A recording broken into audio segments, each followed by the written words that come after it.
Hello and welcome to today's episode of my show through a trauma-informed lens, Soma-Psyche-Soul. I'm Aneta Itchak and I want to warmly welcome you here in this space. As always, I'm really grateful that you are taking time out of your busy schedule to listen or watch this show episode. Today I want to talk about something that we've been having great discussions about over the last couple of years within my certification Trauma-Informed Somatic Teacher and Coach for Women. And that is the topic of spiritual bypassing. It's something that I've been personally working with over the last 30 years. I keep circling back to that topic. I keep coming back to it and checking in with myself that I am not doing that, because I've seen so many people doing that. But before we go into the topic of today's podcast, I want to invite you very gently to check in with yourself.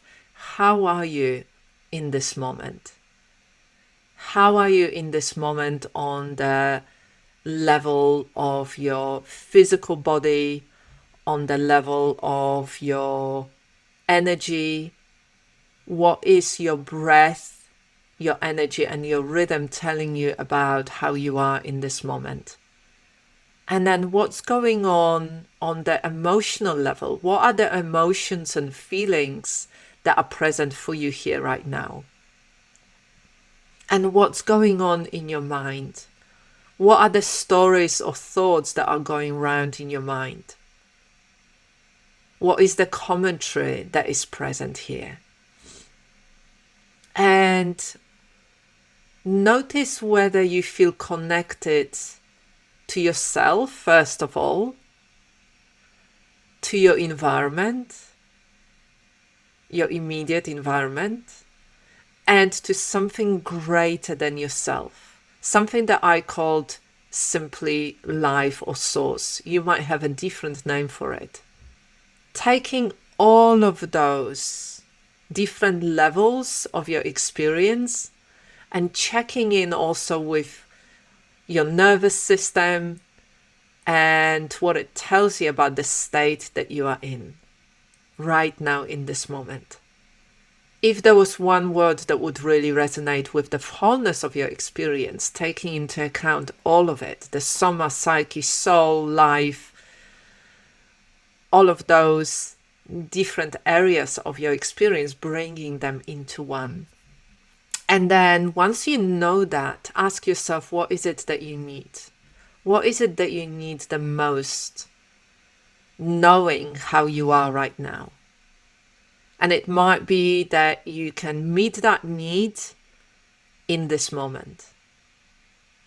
It might be as simple as having a glass of water, or sitting down for a moment and having a break, or slowing down, or having something to eat, or reaching out to somebody that you trust. Or it might be something that you can set intention for meeting that need later. Remembering that you do have choice. In any situation, you can choose how you are going to respond to it.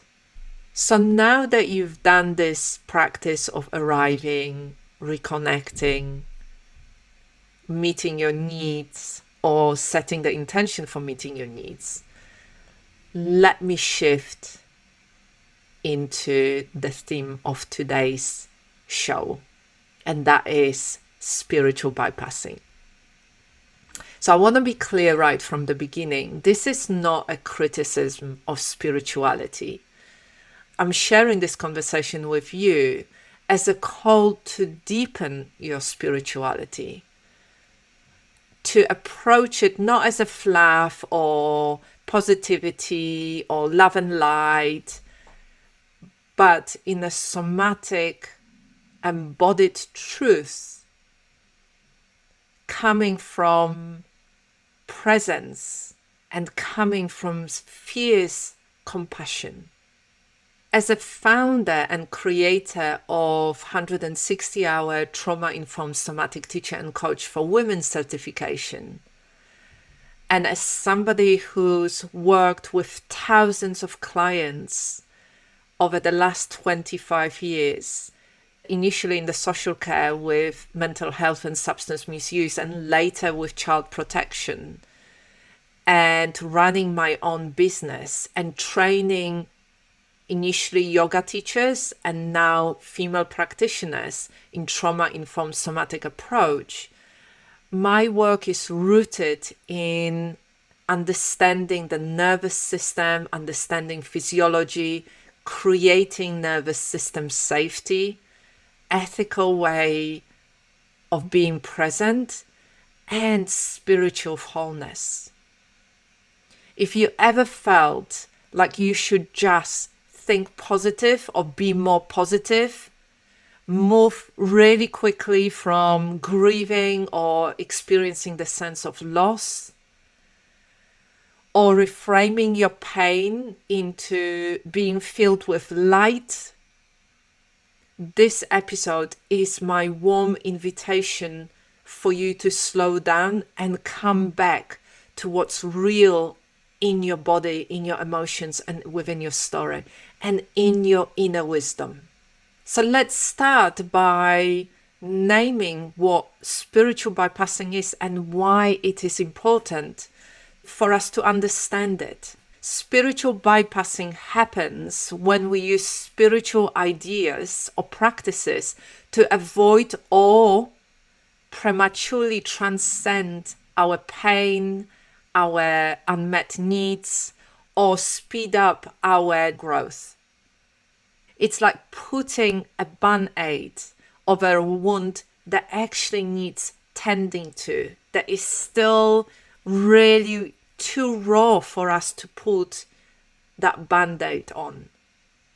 The term spiritual bypassing was coined by psychologist John Wellwood in the 1980s, and he described it as sidestepping unfinished inner business.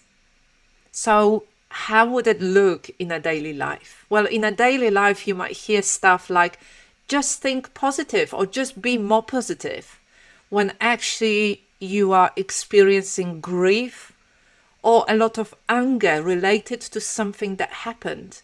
And it's present in your body, it's present in your experience, it's here, it's real. So actually being told to just be more positive brings up more of that grief or more of that anger. It might show up as trying to forgive before any repair happens or any boundary is set. Forgiving somebody for what they've done without actually acknowledging the harm and pain and suffering caused by it. It might be used, and I see that so often, using meditation to escape body sensations, transcending our challenges, our problems from daily life through meditation and spiritual practices, through breath work. Oh, if only I just breathe and do enough of this breath work, it will release all the trauma. It doesn't. And it might also show up as naming and labeling something, our experience, as low vibe, high vibes only, and dismissing somebody's experience, somebody's struggle, somebody's anger, somebody's grief, or somebody's resistance or struggle with something. And I've been in groups and, quite few of them where even with the business, it's like only high vibes in here. If you're struggling with something, it's because you're not thinking positive enough. And that's painful. I know from my own experience and from, women that I work with, that's really painful. That's really hard experience to deal with. Some of the women that I've worked with told me about the experience of having a miscarriage or having a very, very challenging birth, and then being told you should be grateful because your child is safe and alive and you are alive and okay. And there is no acknowledgement. It can be this and that. Yes, I am grateful that my baby is alive and well, and I am alive and well, and this was a traumatic experience that's going to stay with me for the rest of my life, and it needs to be acknowledged and honored and processed in a safe way. So our society is not great at honoring this and that.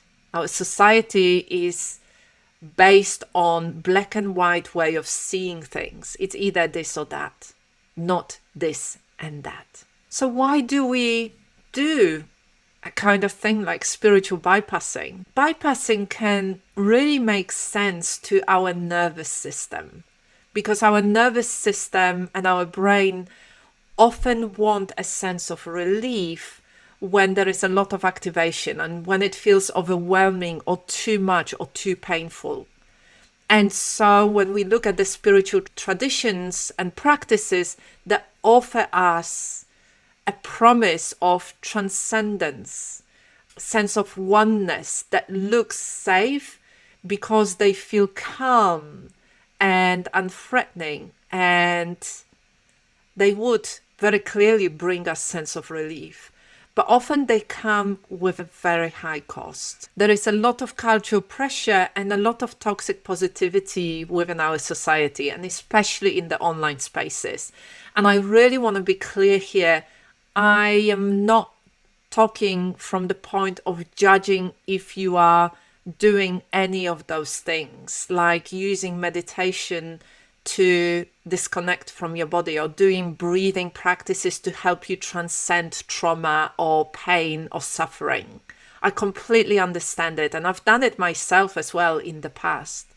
But what I know for sure is that it doesn't work, and that it only leads to further experience of disconnection and further experience of pain. Because when you stop doing this meditation or this breathing practice or this movement practice that promised you relief, long-term relief, and it doesn't happen, it's a very painful experience, and it further can throw you into experiencing anger or disappointment or depression or anxiety. So being mindful of that there is a very high price to pay for doing it in this kind of way.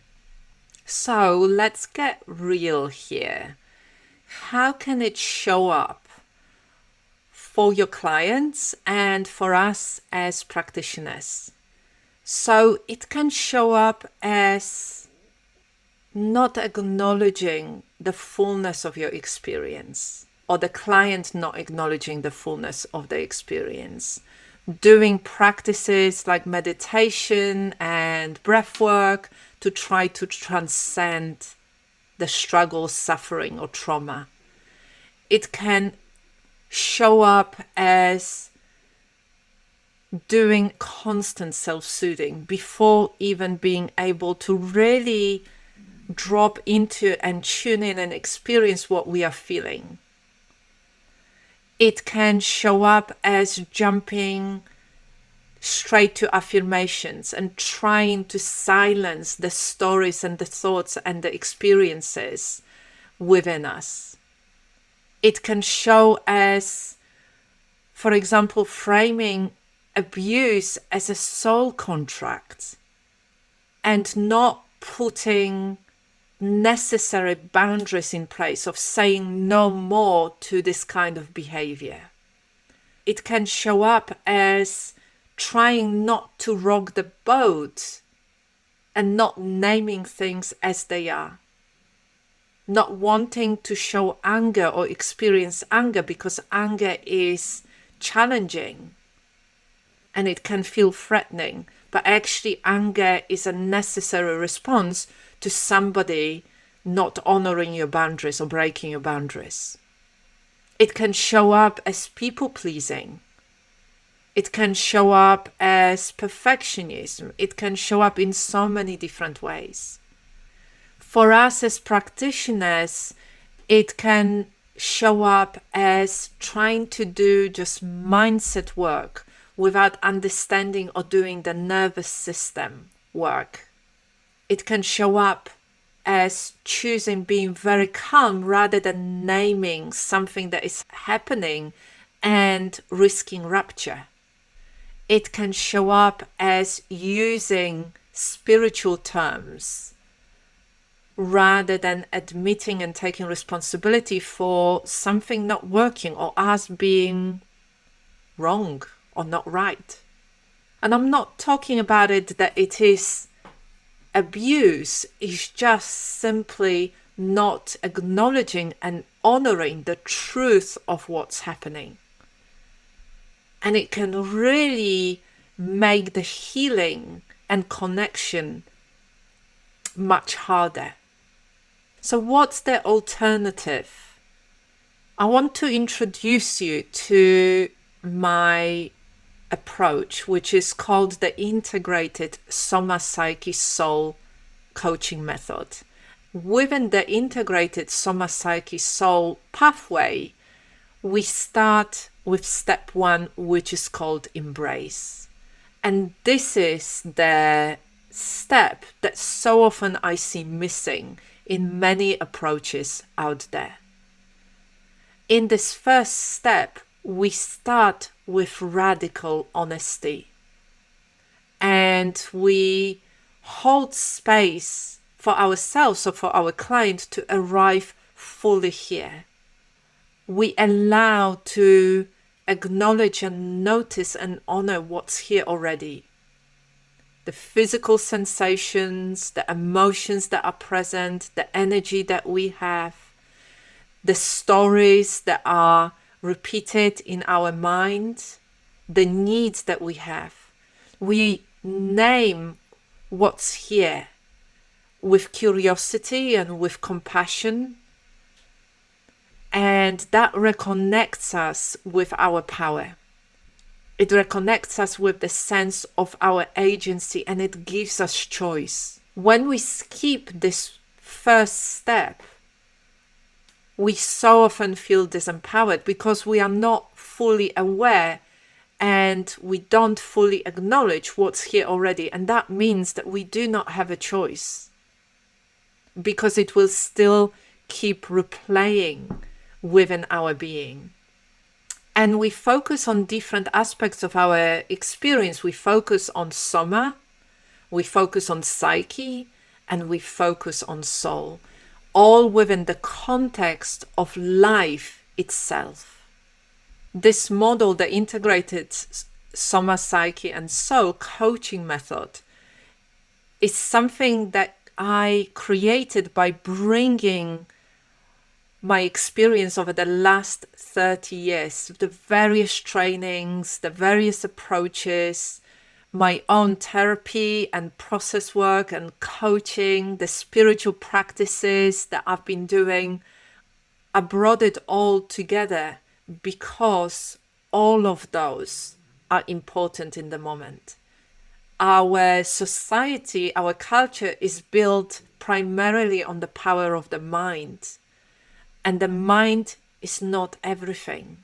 We live in this physical body, in a tangible body. We have our experiences recorded within us because our body is our biography. And very few of us actually bring all of those different aspects of ourselves into our daily life. I have this conversation with women on our training certification so often because for me, spirituality is a practical approach. Sacredness is in everything, not in just certain things. It's in everything. It's in me, it's in you, it's in my environment, it's in every person that I come across. And at the same time, where there are boundaries being crossed, when there is abuse, where there are things that need to be acknowledged, they need to be named and acknowledged, and they need to be dealt with. So how do you spot the spiritual bypassing? And for me, you can spot it with the way that somebody behaves, and what they say and how they present. So here are some examples. They know, obviously, this is not the whole list of them. There are so many more. But things like what's allowed here are high vibes only. Saying things like, just be more positive, just smile, focus on the positive stuff. Things like, you are not your body, you can transcend it, just focus on your practices. Everything is an illusion. All you need to do is forgive the other person. You don't need to acknowledge it before safety or repair happens. All you need to do is just do this breath work or this meditation to heal and release the trauma. And so there is a lot of stuff that I see around that really invites this kind of behavior. So I want to offer you a short somatic practice to connect with what's true for you. And so the practice, like the practice that I guided you through at the beginning of this episode, is the kind of practice that can really help you to stay grounded, stay present. It can help you to acknowledge and name what's going on for you. If you do this practice on a daily basis, it will really shift your relationship with yourself, with your inner experience, and the relationship with others and the world. When you notice that, for example, you feel angry with somebody breaching your boundaries and you acknowledge it and name it, this is what's happening for me, the next logical step is to address it, because then you know that your choice is, I either pretend it's not happening and I ignore it, and these are the consequences that come as a result of it, or I acknowledge it and name it and I will address it. And of course, there will be a different set of consequences that will come with it. But the reality is that you will feel so much more empowered because you are choosing for yourself what's the next right thing for you to do. So this is why within our somatic coaching approach, the integrated Soma-Psyche-Soul coaching method, we start with that step one, to embrace fully yourself or your client's experience. Help your client to really understand what's going on for them, to witness it, to acknowledge it, to name it, and to honor it fully and completely. Because this is one of the things that I hear so much from women, especially from women. I've heard it from men as well. Because this is one of the things that I hear from women so often, that their experience has not been validated, it has not been acknowledged, it has not been honored. They've been told that they are wrong for feeling what they're feeling. They've been told that they should move on and look on the bright side, or focus on the bright side, focus on the positives. And that creates a lot of unnecessary struggle, unnecessary suffering. So we never want to offer or prescribe transcendence as the first step. We always want to start with here and now. We always want to start with acknowledging what's present, validate what's present. We always want to start with creating more of a sense of stability, feeling grounded, feeling supported, feeling resourced. using titration to move forward at the pace that is right for the person.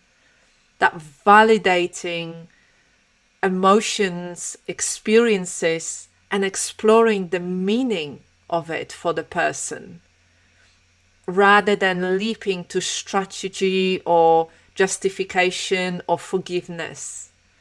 We want to acknowledge mistakes and we want to respect boundaries. We want to come from a space that comes from co-regulation and creates co-regulation. And we want to really honor somebody's spirituality without creating spiritual bypassing. And so we want to come from the perspective of really bringing the light and shadow, working with light and shadow. We want to acknowledge the wholeness of our experience, and we want to honor it fully and completely, and create stability, create a space from which we can be resourced from within, through our grounding, through our regulation, through our rhythm and pacing, but also have access to resources around us. Because grief and loss is part of our human experience. Being in the body is part of our human experience. We are both. We are physical beings within our bodies, and we are spiritual beings within the energy, within the transcendence, within being the oneness with everything. But as humans, we need to take care of our humanness and our human experience, as well as cultivate and nourish our spiritual experience. And so I hope you found this conversation useful. I know that I keep coming back to it myself, and I keep having amazing conversations within our training certification with other female practitioners. So if this resonates for you, if you want to experience it, if you want to explore it more, I want to invite you to check out the information about our Trauma-Informed Somatic Teacher and Coach for Women Training Certification. And maybe come and join our community and spend the 9 months in our certification exploring the model, the integrated Soma-Psyche-Soul coaching method, but also your own understanding, your own experience of it. So for now, if this conversation has brought up some stuff for you, give yourself space and time to explore it. Explore it for yourself. See how it lands for you, what it means for you, how you can work with it yourself. And most of all, as always, take care of yourself. Look after yourself. Be kind and compassionate to yourself and others. And take care for now.